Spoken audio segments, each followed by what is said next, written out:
Bonsoir les Itata et bienvenue dans votre émission Faut causer. Nous sommes en octobre et vous le savez, Octobre Rose, nous célébrons les femmes et nous célébrons également la lutte contre le cancer du sein.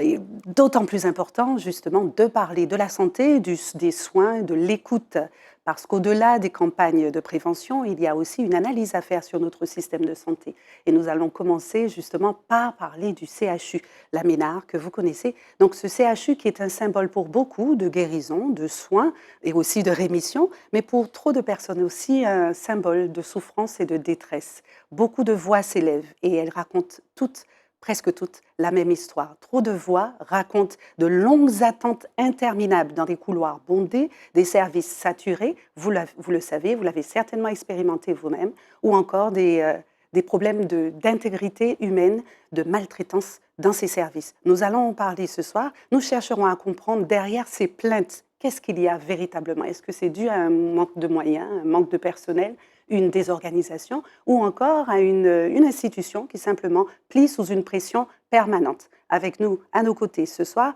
nous avons deux patients témoins qui ont accepté de raconter leurs expériences au CHU, car pour nous, il ne s'agit pas évidemment de jeter l'anathème sur le service, sur les services du CHU, mais simplement raconter des manquements et puis pourquoi pas aider à ce que ces manquements justement soient avec l'aide notamment de Maître Chantal Hounordé qui est avec nous, qui va poser un regard juridique et qui tendra aussi à son niveau de vous aider, vous qui êtes derrière vos écrans, et puis aussi peut-être nos deux invités quant à leurs droits en tant que patients et aussi aux responsabilités qu'ont ces institutions, qu'ont les hôpitaux. Bonsoir à tous les trois, merci d'être là. Bonsoir. Merci à vous Plaisir. trois. Alors je tiens à le dire aussi, chers Zitata, nous avons évidemment tendu la main aux différents acteurs du secteur sanitaire, du secteur de la santé, pour qu'ils puissent être parmi nous ce soir. Et malheureusement, comme vous le voyez, ils n'ont pas répondu favorablement. Nous tenterons, évidemment, nous laissons la porte ouverte pour une éventuelle seconde émission, un second volet, pourquoi pas, avec eux, s'ils le souhaitent, s'ils le désirent. On va se tourner tout de suite vers vous, vous deux. D'abord, Madame Languet. Donc, Madame, vous êtes avec nous. Vous avez accepté de témoigner avec beaucoup de courage. Merci, parce que ce que vous nous raconterez, évidemment, est très difficile à entendre. Et vous également, Monsieur Julien Burlet. Donc, je me tourne vers vous, Madame Languet. Vous êtes donc patiente du CHU, de notre hôpital public ici, et vous avez vécu un séjour particulièrement difficile. Est-ce que vous pouvez nous raconter de votre arrivée, donc le séjour de quelques jours que vous avez passé aux urgences jusqu'au moment de l'hospitalisation? Qu'est-ce qui s'est passé? Alors réellement, je suis tombée le 2 décembre à minuit chez moi et là, j'ai appelé les voisins. Heureusement, j'avais mon portable à proximité parce que j'aurais pas pu me déplacer. J'ai appelé mon voisin qui ont appelé les pompiers. Ils ont cassé un carreau pour rentrer chez moi et les pompiers m'ont emmenée à la Ménard. Là, à la Ménard, on m'a fait une, radio et il y a une dame qui m'a dit: «Oh, vous allez ressortir avec un gros bleu. Vous inquiétez pas, vous avez rien». Bon, on m'a mis sur un brancard. Et là, malheureusement, je suis restée, 8 jours sur un brancard, 8 jours sans manger, sans sans boire. manger, sans boire, sous perfusion. Quand vraiment j'avais trop mal ou je pleurais ou j'avais quelque chose qui n'allait pas, on vous donne un coup de morphine, comme ça, bah, vous êtes assommé. 8 jours, j'avais toutes les lèvres qui étaient gercées, qui étaient coupées et il y a même un soir où il y a une infirmière qui passait avec un chariot, elle avait une bouteille d'eau. Et j'ai voulu me lever du brancard pour aller voler sa bouteille d'eau, tellement j'avais soif, tellement j'étais mais bon, évidemment, ma jambe ne répondait pas, donc j'ai pas pu me lever, hein. Voilà, 8 jours, comme ça et puis au bout de 8 jours, un dimanche, il y avait, bon, des petites filles qui étaient très sympas, des infirmières qui étaient vraiment, sympathiques parce qu'une fois, on m'avait mis sous une bouche d'aération de clim avec des gros spots comme ça. Et alors là, vous dormez pas, vous pouvez pas et puis j'étais gelée, j'étais comme ça, je claquais des dents. C'était vraiment alors elles m'ont bougée et elles m'ont mis dans un petit coin avec un paravent. Elle m'a dit: «Comme ça, vous allez dormir». De 2 petites filles vraiment, sympathiques et par contre, j'ai vécu, je pense, une fois de la maltraitance, hein, vis-à-vis d'un d'un infirmier qui est venu avec toute une équipe. Ça a été le vendredi soir, je me souviendrai toute ma vie, le vendredi soir et ce monsieur-là, je l'ai entendu parler: «Ah, c'est moi, je vais m'occuper d'elle». Je me suis dit: «Ouh là là». Et vraiment, il m'a retourné, retourné, retourné. J'ai hurlé. J'ai hurlé tellement j'ai eu mal. Je ne savais pas qu'une douleur comme ça pouvait exister, tellement j'ai eu mal et il m'a pris le bras comme ça et puis il m'a dit: «Tu te tais parce que ici c'est moi qui commande».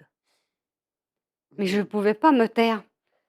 J'avais tellement mal à me basculer comme ça, à me basculer, je ne pouvais pas.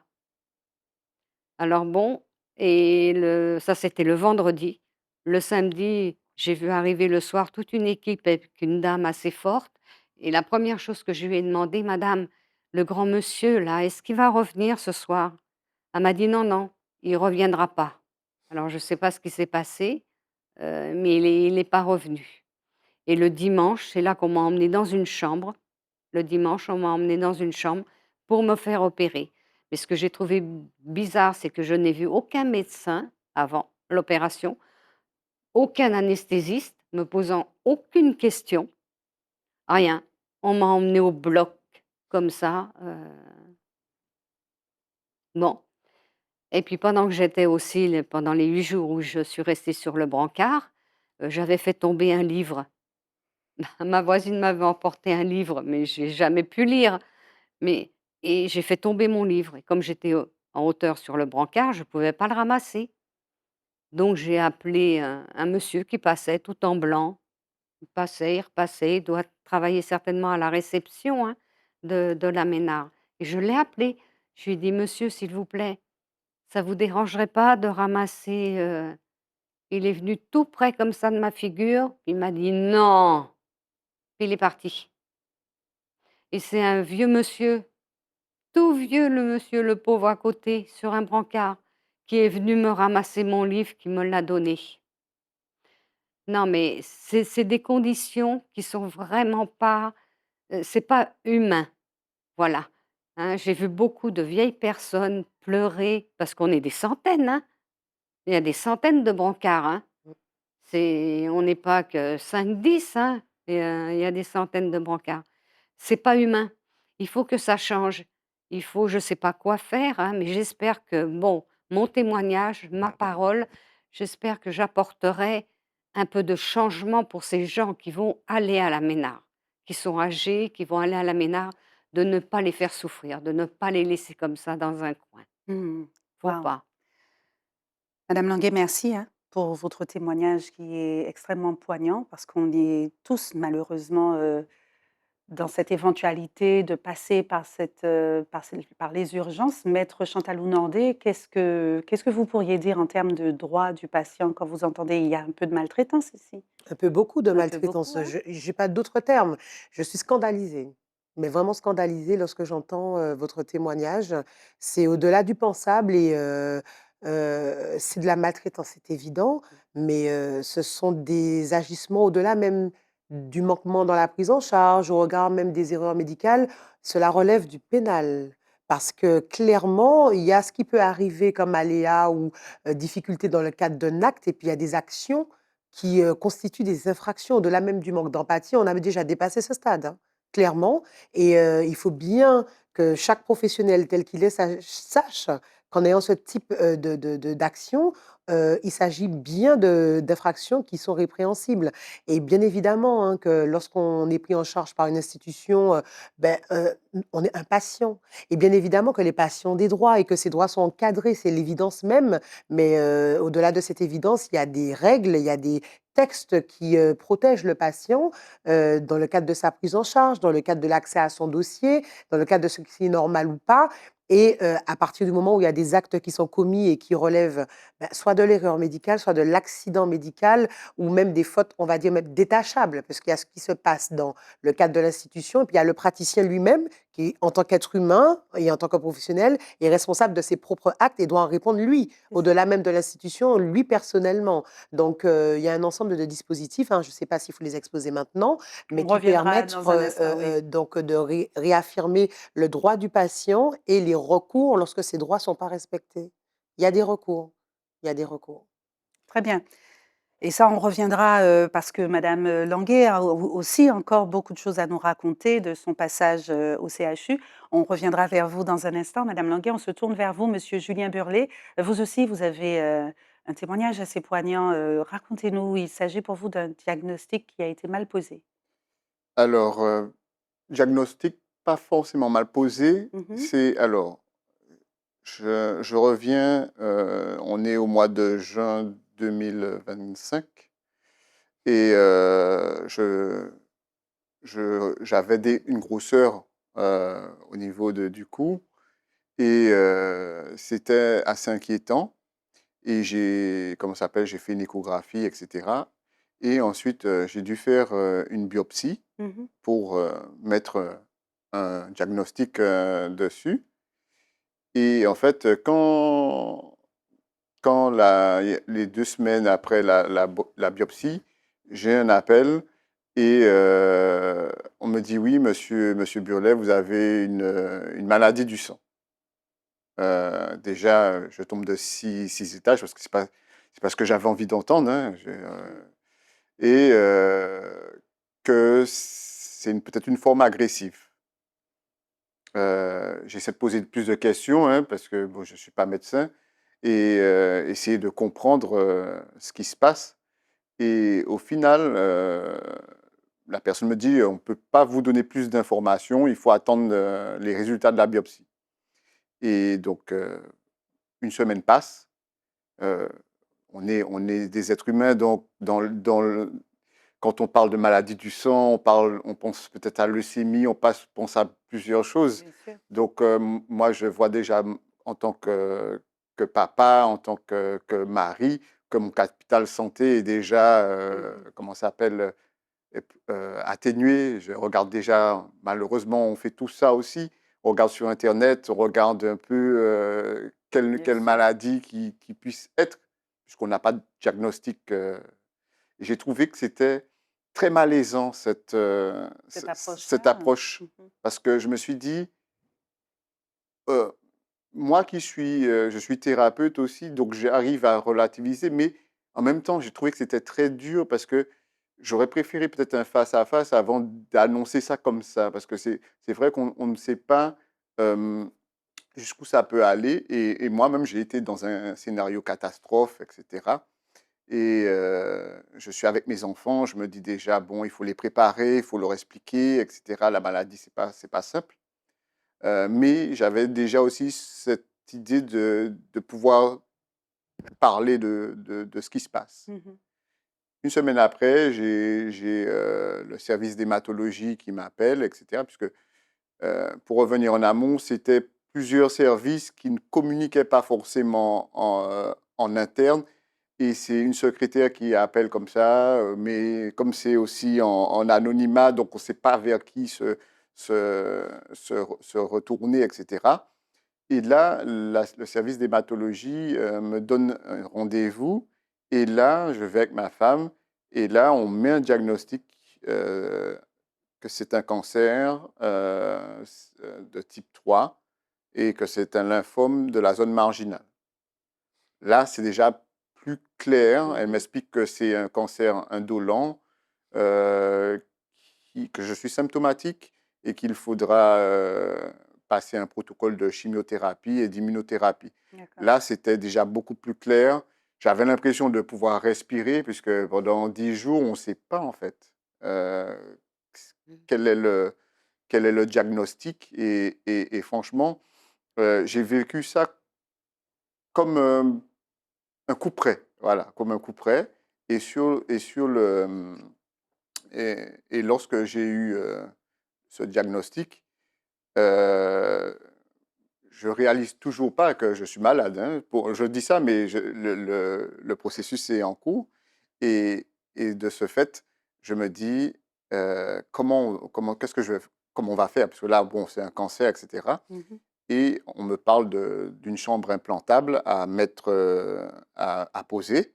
Et c'est là où j'ai trouvé qu'il y a eu du manquement au niveau du CHU, parce que j'ai dû y rester déjà à partir du, on va dire, du 28 juillet. Mais il faut bien expliquer aussi que je suis un chef d'entreprise. Ça veut dire qu'en tant que chef d'entreprise, ma vie en suspens depuis le mois de juin. Mon activité a drastiquement baissé, Bien sûr. les revenus aussi. J'ai un employé, vu que je n'ai aucune visibilité sur comment je vais faire. Donc, on est, comment on appelle ça, à tâtons. Et ça aussi, c'est déstabilisant parce que j'avais l'impression enfin, j'ai l'impression de ne pas être accompagné non plus pour ça. Mhm. En tant que jeune chef d'entreprise, je me dis que je suis face à une maladie et quand je vais à l'URSSAF ou quoi que ce soit, on me explique que oui, je suis en SASU, etc. Bon, bref, ce sont beaucoup de statuts juridiques, donc on ne peut rien faire forcément pour moi. Donc, je me suis dit, mais vers qui, quand on est en difficulté, vers qui on peut se tourner? Et lorsque j'ai eu la chambre implantable à mettre, je suis resté 2 jours au CHU. Je suis arrivé le jeudi et on devait implanter le vendredi. Mon dernier repas était à 18h30 le jeudi. J'ai dû jeûner sans boire, sans manger, et là, il n'y avait même pas de perfusion, parce qu'on nous aide de rester à jeun jusqu'à 16h50. J'ai, je tournais en rond, j'ai vu 2 personnes dans la journée.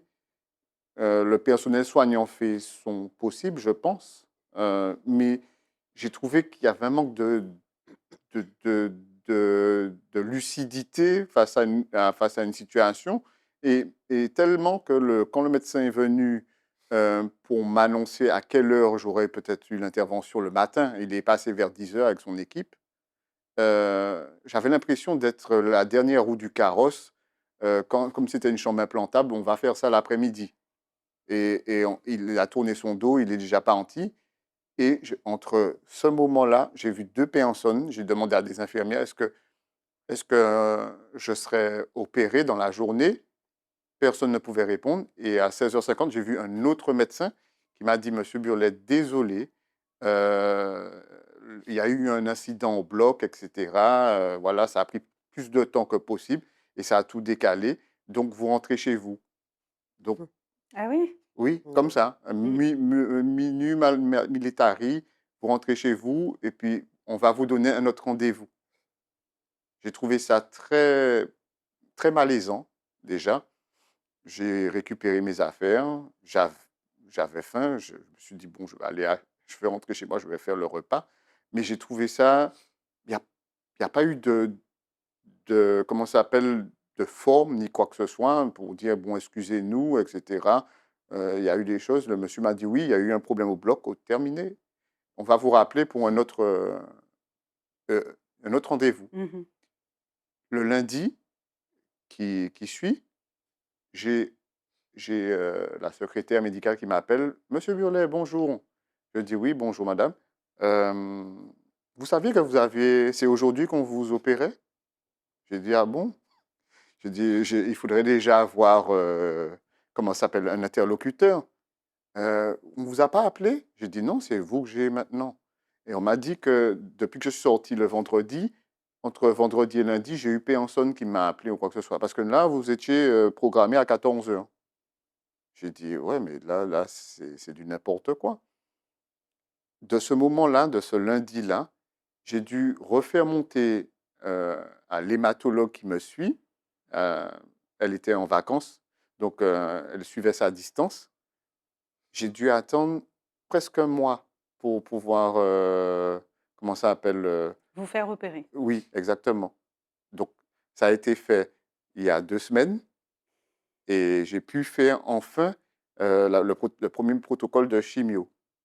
Mais euh, la même chose, hein, quand on est à l'hôpital, le CHU, c'est très compliqué. J'ai l'impression que en restant 3 jours, je suis resté 4 jours dernièrement pour faire l'immunothérapie.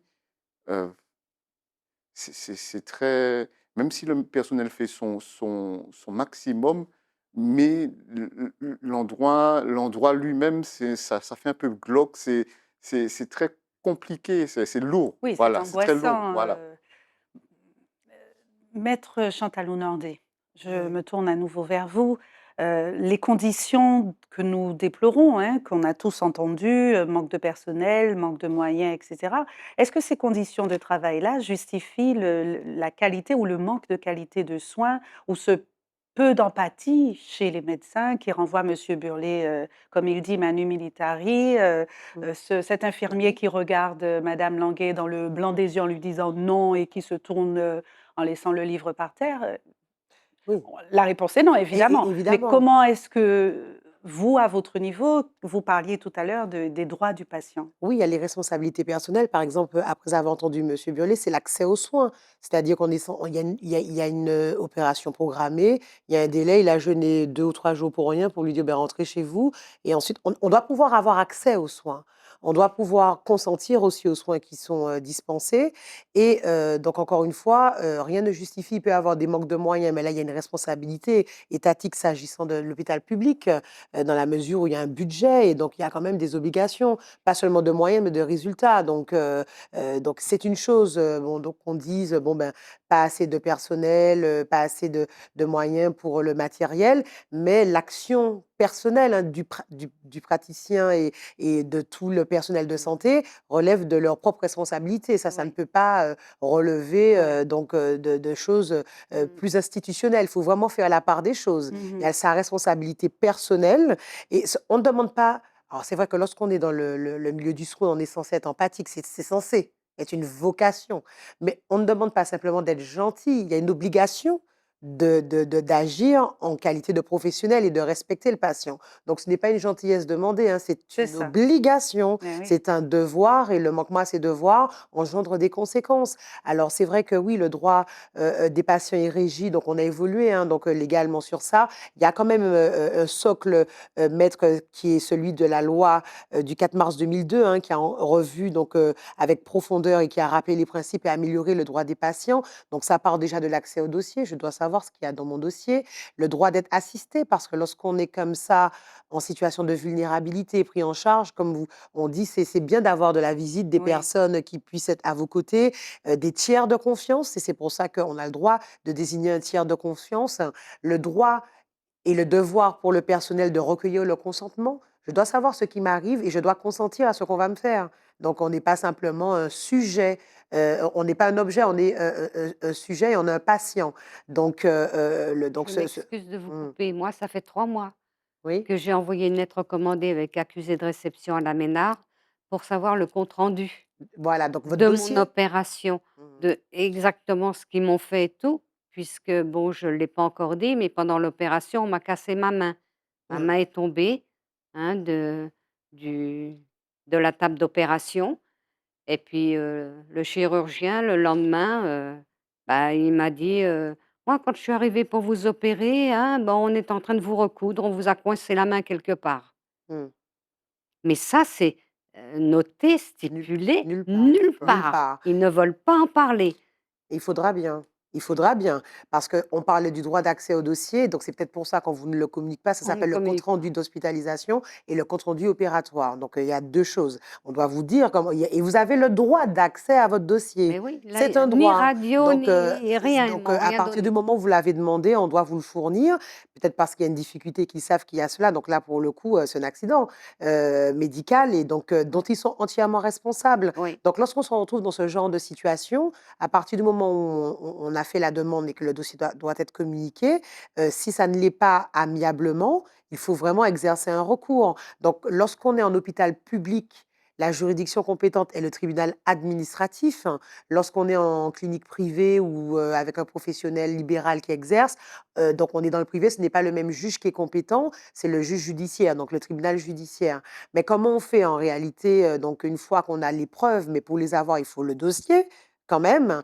Et au-delà même du dossier, souvent, on recommande donc d'avoir accès à et faire appel à des experts, des médecins experts qui vont faire une expertise médicale, qui vont diligenter une expertise sur pièce et physiquement, Ah hein, oui, avec moi les j'ai les éléments qu'on a. radios, j'ai des photos que j'ai prises, Donc il y a des pièces, voilà. j'ai les radios, mais eux, ils n'en parlent absolument pas, non, Voilà, mais j'ai faut pas aucun attendre, hein. papier, Donc c'est rien. un droit, donc ils doivent communiquer, ils doivent le communiquer, donc en faire la demande, et donc vous faire accompagner, hein, dans ces conditions li pour l'exiger. Il y a pas de sujet ni de discussion, hein. Vous devez avoir Non, parce accès à que ce ça me fait quand dossier. même peur parce que je Mmh. suis droitière et c'est ma main droite et des fois le matin, il y a encore toute la cicatrice là, j'ai du mal à tenir à ma tasse à café.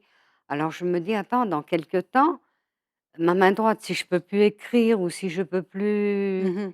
Il y a un préjudice. Mmh. Il y a un préjudice qui est quantifiable également. Encore une fois, cet expert et ce qu'on fait en général, on demande une expertise, soit elle est amiable et on va mandater un ex-expert soi-même, soit elle est judiciaire. Le juge va dire: «Beh, pour que je puisse déterminer, beh, quel est votre niveau de préjudice», on est des juristes, nous ne sommes pas médecins, on va nommer un expert impartial sur la liste qui va vous examiner et déterminer tous ces chefs de préjudice, tant corporels que psychologiques et que financiers également, puisque tous ces désagréments que vous n'aviez pas préalablement à l'opération ou à l'acte médical qui vous place dans cette situation, ben, doivent être quantifiés pour pouvoir, si on ne peut pas revenir en arrière, mais ça doit être quantifiable pour vous indemniser à hauteur de ce préjudice que vous avez subi. Oui, Donc si amiablement ça ne marche pas, parce qu'il y a quand même, avant d'aller devant le tribunal, possibilité de faire appel aux commissions régionales de conciliation et d'indemnisation, D'accord. CRCI. Ça veut Mmh. dire qu'à l'hôpital, ils savent que ça existe. Il y a une commission amiable de conciliation qui est là, qu'on peut saisir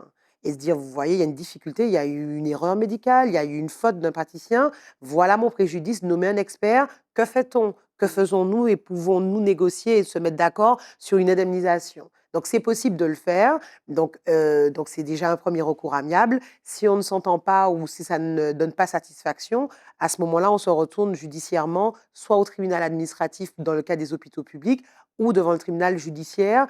Et ça peut aussi, il y a une autre voie lorsqu'on estime que vraiment, indépendamment de l'erreur ou de la faute, il y a vraiment une infraction, c'est-à-dire qui a été commise parce que c'est une faute tellement détachable de l'exercice qu'elle nécessite une réponse pénale. À ce moment-là, on va pour le coup devant le procureur de la République en déposant une plainte et qui va, s'il considère qu'il y a une vraie faute pénale et qu'il y a des choses quand même qui ont été commises par le praticien ou le personnel, voilà, donc oui. à diligenter une procédure au pénal. Et il peut, dans certains cas, parce qu'il y a des cas où il y a des décès quand même, il y a des cas où il y a des infirmités Bien sûr, permanentes, il parce y a des choses que je très graves. pense Hein. que normalement, c'est sous le couvert du chirurgien qui m'a opérée. Mhm. L'anesthésiste, les Oui. infirmières, ils sont sur, Oui, Mhm. parce que vous disiez en amont, quand on préparait l'émission, vous nous disiez, madame Languet, que personne ne vous a répondu quand vous posiez la question, mais vous avez ouvert les yeux, vous avez vu mais oui, j'ai vu votre un mère, gros droit. tout le monde pansement personne ne savait, ce qui Ce qui s'était en s'était tout cas, passé, personne enfin, ne et voulait personne j'ai lui n'a vu. dire. dit, voilà, Tout le monde se voilà, Et déchargeait, c'est voilà la faute. l'anesthésiste qui m'a dit: «Vous aviez une grosse tache marron sur la main, elle s'est éclatée, quand on a voulu vous opérer, ça s'est déchiré, donc on est obligé de vous recoudre». Et moi, étant donné que je sortais d'anesthésie, je lui ai répondu: «Mais madame, j'ai jamais eu de grosses taches marron sur la main». Elle m'a dit: «Si, si, vous aviez une tache marron sur la main». Bah, après quand on m'a mis dans la chambre et tout, mais c'est le lendemain, le chirurgien, quand il est passé, je lui ai dit: «Ma main». J'avais rien à la main, qu'est-ce qui s'est passé? Et c'est là qu'il me dit: «Ah bah, votre bras est tombé du brancard là, de l'opération et puis ils vous ont coincé ça dans un tiroir ou dans une armoire». Je ne sais pas ce qu'ils ont fait. Donc j'ai eu 9 ou 10 points de suture, tout ça. Et puis quand je suis arrivée après à la clinique Saint-Paul pour faire ma rééducation, je n'arrivais pas à tenir la barre, les barres. Mhm. Et le kiné me dit: «Bah, il y a un problème». Je lui dis: «Oui, il y a un problème, j'ai mal». Oui. Bah, il me dit: «On va faire quand même une radio pour voir», et c'est là, en faisant la radio, et j'ai tout, hein, les documents, en faisant la radio, qu'ils ont vu qu'il y avait une casse ici et c'était cassé à 2 endroits. Ah oui, En carrément. plus de la blessure, c'était cassé à 2 Ah endroits non. et Mmh. c'est pour ça que je ne pouvais pas tenir, et j'ai mal là quand je prends mes béquilles puisque évidemment depuis presque 1 an, je suis toujours en béquille, mais j'ai mal. Quand je tiens ma béquille, au bout d'un moment, il faut que je la lâche parce que j'ai mal à ma main. Alors ça me fait un peu peur, quoi. Bon. Maître Chantal Oudandé, la plupart des patients ne connaissent pas leurs droits. Mmh. Et vous venez de pointer du doigt une institution que je ne connaissais pas moi-même, D'accord. c'est-à-dire La CRCI, la voilà, c'est ça. Commission régionale de conciliation et d'indemnisation. Beaucoup de Voilà, personnes qui ne doivent ne même pas savent même pas savoir que ça que ça existe. existe. Il y a l'ONIAM indemnise, enfin voilà. Donc, c'est-à-dire qu'il y a 2 volets. Il y a toujours le recours, on va dire, gracieux, amiable, où on se dit, avec l'interlocuteur qui est l'hôpital, bon, il y a une faute, manifestement le dossier révèle bien qu'il y a une faute de votre part et que je suis victime d'une erreur ou Oui, d'un accident. Nommer un expert qui va voir, amiable, qui va m'examiner, qui va rendre un rapport révélant qu'effectivement il y a une faute et révélant les conséquences de cette faute sur ma personne et le préjudice que je subis. Maintenant, faites-moi une proposition d'indemnisation que j'accepterai ou pas. c'est Donc, ça. il y a des commissions régionales, donc dans chaque région, comme elle porte son nom, qui permettent d'exercer ce recours initialement. Mhm. Et si ce recours ne donne pas lieu à quelque chose de satisfaisant, on peut se retourner de deuxième phase vers la phase du juge, donc le judiciaire. Et comme je le disais, il faut choisir le bon juge. Il ne faut pas se tromper. Quand on est en hôpital public, le juge administratif, c'est le juge du public. Et quand on est en clinique ou sur un praticien libéral, c'est le juge judiciaire. Donc D'accord. voilà, donc vraiment. Merci pour tous ces éléments. Je me tourne vers vous, Monsieur Burlet. Selon vous, avec votre expérience, celle de Madame Languet et malheureusement bien d'autres, trop d'expériences négatives de ce que vous avez similaire à celle-ci, le CHU aujourd'hui est-il, selon vous, toujours une référence de soins ou plutôt une référence de dysfonctionnement, on va dire, collectif? Alors, c'est une question que je me suis toujours posée. euh, où on doit voir vraiment la problématique? Est-ce Mhm. que c'est au niveau du personnel? Est-ce que c'est au niveau du fonctionnement? Est-ce que c'est au niveau des techniques? Puisqu'on est censé être le meilleur hôpital de pointe de la Caraïbe. Oui, normalement. Ça veut dire que malgré tous ces dysfonctionnements qu'on peut dire, est-ce que il n'est pas obsolète et on l'a pas fait évoluer dans le temps? Je pense qu'il y a eu un moment où ça ne gênait personne de le laisser dans ce fonctionnement-là et que malgré tout, ils se sont dit peut-être que c'est quand même un outil intéressant. Parce qu'on voit que tout ce qui est au niveau de la santé est réduit Mhm. au profit d'autres choses. Et, et c'est en fait, c'est les patients qui en pâtissent. Et c'est les mêmes personnes peut-être demain qui en auront besoin et qui ne pourront même pas en bénéficier non Mhm. plus. Ça veut dire que ce que Madame Langlais ou ce que j'ai vécu, c'est des choses qui arrivent tous les jours. Il y a des C'est gens ça. qui sont... Ah Bien oui, tous les sûr. jours, il y a des gens, même Mhm. là, on est en train de parler, actuellement, on est en train de parler, mais il y a des gens qui souffrent là, aux Oui, urgences, dans les couloirs, sur un bien sûr. brancard, sans manger, sans boire. Exactement. Moi, j'ai vu des vieilles personnes qui gémissent, ils sont là et gémissent, ils gémissent. Il n'y a personne qui Non, passe les voir, ils sont laissés pour... on n'a pas le droit, En je plus, vous signale. ça fait... On n'a Les pas le droit de rentrer aux urgences, urgences. les urgences, ouais. Moi, ma voisine était venue m'apporter un petit plaid, tellement j'étais gelée et tout. 3 fois, elle a fait un forcing. On n'a pas le droit de rentrer aux urgences, on n'a pas le droit de venir vous voir, de vous apporter quoi que ce soit. Et quand vous rentrez, on vous supprime les bijoux, on vous bon, moi je dors avec ça, avec mes bagues, bon 2 petites bagues, ça a pas beaucoup de valeur, hein, mais je les quitte jamais. Quand je suis arrivée, on m'a dit: «Il faut mettre ça dans un sac et tout, on met ça dans un coffre». J'ai dit: «OK» et ben après pour les récupérer. c'est Mon fils est compliqué. allé 3 fois. J'étais dans la chambre, on me disait qu'on m'emmenait à Saint-Paul. Je lui dis: «Je voudrais récupérer mes affaires». «Non, non, on vous les donne pas, c'est à quelqu'un de la famille seulement qu'on les donne». Ah Bon, Mais bon? j'ai dit: «Mais c'est Ça, à c'est pas, moi, Il faut savoir. ça, c'est mes par choses à contre, ce n'est moi. pas normal, oui. Mhm. oui, Vous pouvez on pas est me les d'accord. donner». «Non, non, c'est quelqu'un de la famille». Donc je suis partie à Saint-Paul, j'ai dit à mon fils: «Va». 3 fois, il y est retourné. La troisième fois, on lui a donné, c'est parce qu'il a une petite copine qu'il connaît, qui travaille là-bas. Elle lui a C'est dit: C'est pas justement, «Viens». normal. ce que vous dites là, c'est aussi ce qu'on doit dénoncer aussi. Si on ne connaît Voilà. pas un Quelqu'un, personnel Quelqu'un, soignant, voilà, rien ne se voilà. fait. Que ce soit pour voilà, les rendez-vous, une échographie, un voilà. IRM, ici, c'est la croix et la bannière. Ah oui. J'entends des gens qui me disent qu'ils préfèrent partir Bien en sûr. Guadeloupe, En Guadeloupe, absolument. ils Oui, préfèrent partir en métropole, mmh, ils ont des rendez-vous rapidement oui. parce que j'ai l'impression que j'entendais encore une dame qui dit, on est dans un service, ils peuvent arriver à 40 personnes, mais avec 3 personnes, ils sont déjà saturés. Et le médecin, lui, le médecin-chef dit, envoyez-moi des gens parce que 3 personnes, je fais ça en une journée. La dame dit non, parce que nous, on est débordés en tant que secrétaire. Parce que c'est ce que je disais tout à l'heure. C'est où est la problématique? Est-ce que, comme ça a déjà été, on est déjà dans un marasme, on ne sait pas forcément où on va, on laisse continuer comme ça, ou bien on prend des décisions qui sont drastiques pour pouvoir remettre les choses dans C'est le ça. bon ordre? Alors, est-ce qu'on n'est pas aussi quelque part dans une espèce de banalisation de la souffrance? Quelque part, quand la secrétaire, elle dit non, non, c'est mon travail en amont qui est plus important que la souffrance humaine, en fait, Oui. Est plus importante que le chef de que le service. chef de C'est service. incroyable. C'est incroyable parce que c'est exactement ça. Et je vais vous donner aussi l'exemple. J'ai une dame qui m'appelle pour me dire, monsieur, bon, le jour où vous allez mettre votre chambre implantable, vous venez, etc., à tel service. Je me souviens, je me dis, je pars en amont. Je Mhm. pars au CHU plutôt. Je pars vers 13 heures.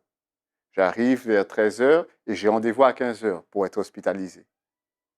De, de 13 heures jusqu'à 14h50, je ne savais pas dans quel service j'étais. C'est-à-dire, une dame m'a appelé, elle ne m'a pas dit ni son nom, puisque je vous ai dit en anonymat.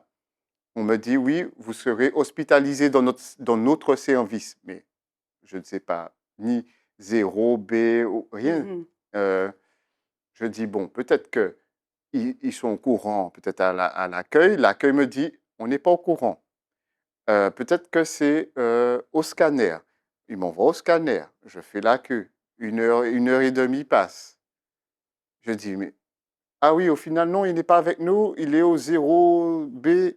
Non, mais c'est J'ai désorganisation. trouvé. Oui, non, il n'y a Mais heureusement, il y pas. a quand même cette empathie de personnes que vous voyez, de visu, mais on voit aussi cette désorganisation Oui. et aussi les gens face à cette désorganisation aussi sont dépités. C'est-à-dire que même le personnel eux-mêmes. Oui, Oui, ah oui, oui. oui. Ils se sentent démunis Oui, eux-mêmes. exactement. Je me suis dit, mais il y a rien qui est centralisé, il n'y a pas de. Ça ne circule pas. Non, mais l'hôpital par lui-même tombe en ruine, faut le reconnaître. Mm. Mhm. Moi, on m'a fait passer dans des couloirs Ouais. pour aller faire une radio. J'ai eu peur. J'ai dit au brancardier, dépêchez-vous, on a été bombardés. Le Mm. plafond va nous tomber dessus. Vous avez toutes les plaques Oui, c'est à ce qui point-là. tombent, Ouais, qui c'est- sont de travers. Vous passez dans le couloir, vous vous Oui, dites, mais on, c'est- on va recevoir quelque chose sur la tête. Mais à l'époque où la Ménard, parce que moi, ça fait plus de 50 ans que je vis en Martinique, à l'époque où la Ménard a été construite, c'était le meilleur le meilleur. hôpital Mhm. de la Caraïbe. Il y avait les meilleurs Qu'est-ce qui s'est chirurgiens, passé les Voilà, à c'est ce ça. temps? meilleurs médecins, il y avait les meilleurs. Il y a Hmm. quelque chose qui s'est passé qu'il Mhm. faut rétablir, je Il faut sais pas. analyser, hein, ça. c'est tout le système de santé. Mais il faut pas, moi, je veux témoigner là, ce soir, parce qu'il faut pas continuer à laisser les gens souffrir aux urgences comme ça. Moi, j'appelle ça le couloir de la mort, Mm. parce que je Mhm. suis sûre qu'il y en a beaucoup qui décèdent, Oui. Mhm. hein. Mais vous n'êtes pas, tout à l'heure encore, je reparlais, c'est exactement, les gens, des fois, quand ils vont pour des opérations bénignes, ils se disent peut-être qu'ils ne reviendront pas. Voilà. C'est ça. Eh C'est ben, ça. moi, j'ai le cas, de la sœur d'un ami à moi, une cinquantaine d'années, qui est rentrée à la Ménard pour faire une fibroscopie. C'est rien une fibroscopie, nous sommes en 2025. On vous met un petit tuyau là, on vous endort, on regarde l'estomac. Eh ben, après avoir fait l'examen, ils l'ont mis dans un coin, elle a vomi, elle s'est étouffée, elle est restée 15 jours en réanimation et elle est décédée. Elle est ressortie comme ça, Mm. voilà. Pour une Mm. Même pas opération. 50 ans. Pour une fibroscopie. Non, mais je ne sais pas si vous vous rendez compte. Non, c'est Bientôt, on dramatique. va rentrer à la Ménard pour un corps au pied et puis on ne va pas ressortir. Ouais. Enfin, non, je ne sais pas, il faut, non, il y a beaucoup de gens, hein, parce que moi, je dis quand même, je raconte un peu mon histoire. Ah ben oui, mais moi, je connais ça. Ben oui, mais moi, il m'est arrivé ça. Ah, mais oui, mais il y a beaucoup. Mais les gens ne veulent pas témoigner.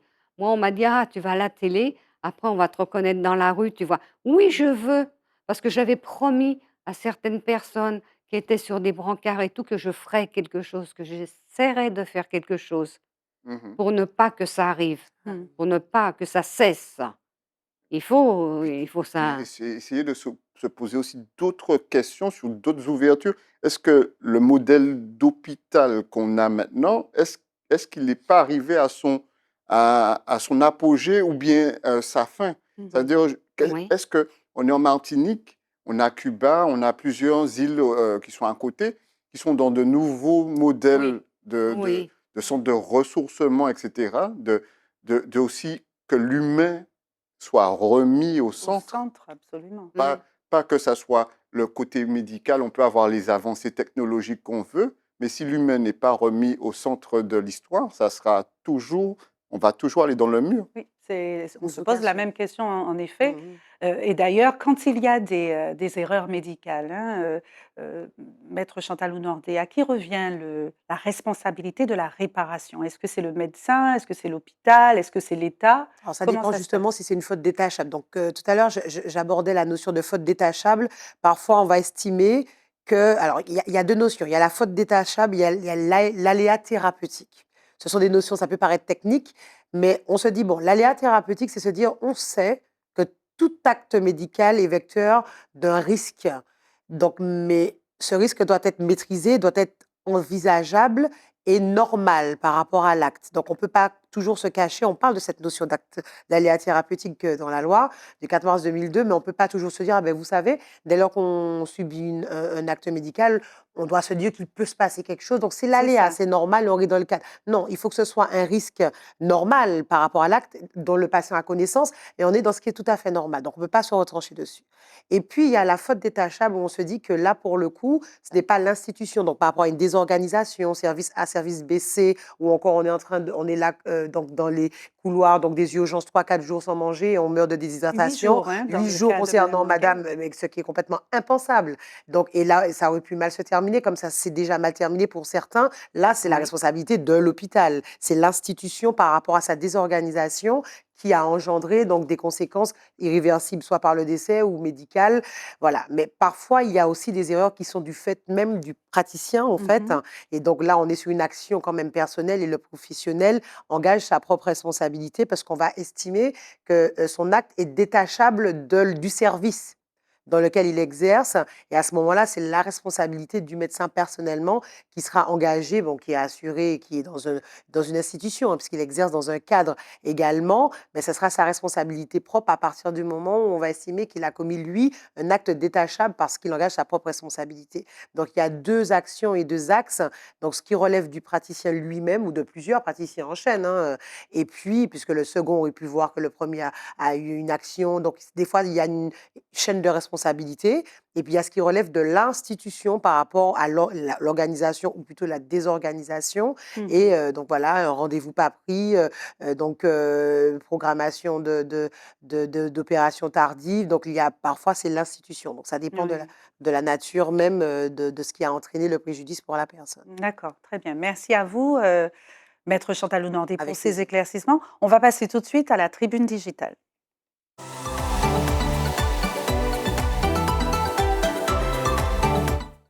Alors, tribune digitale qui, encore une fois, vient de vous, cher Zitata.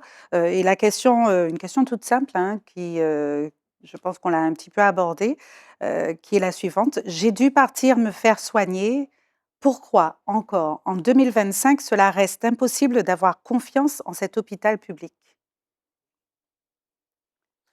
Donc, selon vous, on traverse une crise de confiance ou une crise de conscience? Moi, c'est ce que m'a inspiré cette question, crise de confiance ou crise de Je conscience? pense les deux. Les deux. C'est dans les deux sens. Ça veut dire Mmh. que confiance, parce que on se dit, je peux même pas, je pense même, les gens ne pensent même pas aller au CHU. Quand je vous ai entendu tout à l'heure, vous avez dit, vous préférez mourir Ah qu'aller au oui, CHU. ah oui, il faut me laisser par terre. J'ai prévenu tout le monde, j'ai mis sur mon Ah ordinateur ouais. pas de CHU. Même Mm. si je suis inconsciente, Vous on me l'avez laisse écrit là. partout chez vous? Mm. Ah Même si oui, vous êtes ah inconsciente, oui, non, non, non, on me laisse. J'ai dit ça à mon fils, j'ai dit ça à mes voisins, hein. J'ai dit Mm. à mon fils: «Tu me relèves pas, tu pas les pompiers pour le CHU, hein. Mm. Surtout pas, hein». Il y a un Ah traumatisme. non, non. Moi, ça fait 1 an, hein. Mm. 1 an que je marche pas, 1 an que j'ai des béquilles, et vous 1 an. disiez que vous aviez des cauchemars, Ah vous oui, j'ai vous en des souffriez? cauchemars, Un toutes les traumatisme. nuits, On me dit d'aller voir un psychologue Oui. et puis bon, il y a une infirmière à la clinique Saint-Paul, elle m'a dit: «Vous allez voir, quand vous allez remarcher, reprendre votre vie normale, ça va passer et tout». Mais pour l'instant, ça ne passe pas.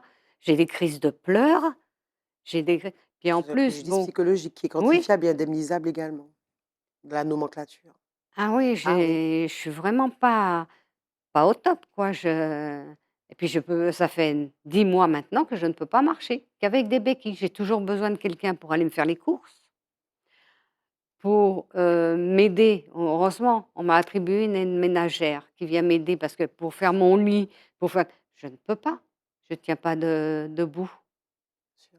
Donc non, je sais pas. Mais il faut essayer de faire quelque chose Oui, on Trouver une espère que pour, alternative. oui, on Voilà, espère en tout cas que vos témoignages et oui. cette pour émission, permettre à tant on essaye d'influencer autant que faire se peut. oui. Alors monsieur Burlet, vous disiez quelque chose d'intéressant concernant la crise de confiance et de conscience tout à l'heure. Vous pouvez, Oui, parce que j'ai été, élaborer un peu sur j'ai été oui, dans ce questionnement-là. d'accord. Euh, Tout de suite, quand j'ai commencé un peu à parler du cancer, tout de suite, on m'a donné des coordonnées de professeurs qui étaient à Limoges. Mmh. Donc, qui étaient, c'est quand même, qui sont bien calés dans ce CHU. Renommé? Mmh. Et pour avoir, et j'ai une interaction avec un des professeurs qui est là-bas, etc. Et ça m'est passé dans l'esprit, est-ce que je ne serais pas mieux pris en charge là-bas Mmh. par rapport à mon fonctionnement ici? Mais je suis resté dans ce côté conscient, voilà, de me dire, je fais quand même confiance à mon pays. Parce que pourquoi à chaque fois, il faut, si on n'a plus personne n'a confiance, plus personne ne va se soigner là et Mmh. il y aura plus d'intérêt. Et je me dis, je veux encore garder confiance parce qu'il y a des gens quand même qui ont une âme, qui ont une conscience, Mmh. qui font un travail certain pour comment ça s'appelle, pour les patients. D'ailleurs, je remercie le service hématologique les dames ont, étaient là aux petits soins, monsieur, vous allez bien, etc., tout le temps, etc., pendant toute Oui, la chimio. Oui, il y en a des bons il y aussi, en a là. qui ont de l'empathie, hein. Oui. Même, aux urgences, hein, il y avait 2 petites filles qui avaient les cheveux un peu violets, un peu roses. Elles étaient adorables, elles s'occupaient bien de moi et je me souviens le dimanche, elles sont arrivées pour prendre la relève et puis il y en a une qui dit à l'autre: «Madame Languet est toujours là! Mais c'est inadmissible! Mais il faut faire quelque chose! Mais pourquoi elle est toujours là, cette dame-là?» Mmh. Et elles essayaient de me chouchouter un peu, quoi, bon. D'amener du réconfort, quoi. Oui, elles m'emmenaient un peu de réconfort. Voilà. Il y en a qui Il y a sont encore des personnes, oui, c'est vrai qu'il y a encore du personnel et quand je même qui me a une suis dit: «Mais conscience, hein, comment ces heureusement. gens-là, en travaillant des heures aux urgences, peuvent rentrer chez elles, manger, dormir, Mmh. en ayant vu toute cette Mmh souffrance-là?» mh. Mmh. Ouais. C'est pas drôle, hein? Alors, moi, en tant que thérapeute, ces personnes-là, c'est cordonnier mal chaussé parce qu'elles rentrent avec un problème qu'elles n'arrivent pas à digérer parce qu'il n'y a pas d'alternative. Il n'y a même pas de cellule pour elles-mêmes pour se Oui. dire, j'ai accompagné peut-être quelqu'un aux soins palliatifs, il est Mmh. décédé, c'était un ami, ça reste aussi des êtres Bien humains comme sûr, Ouais, qui nous-mêmes. Oui. reçoivent, bien sûr. voilà. Et je pense que on est peut-être dans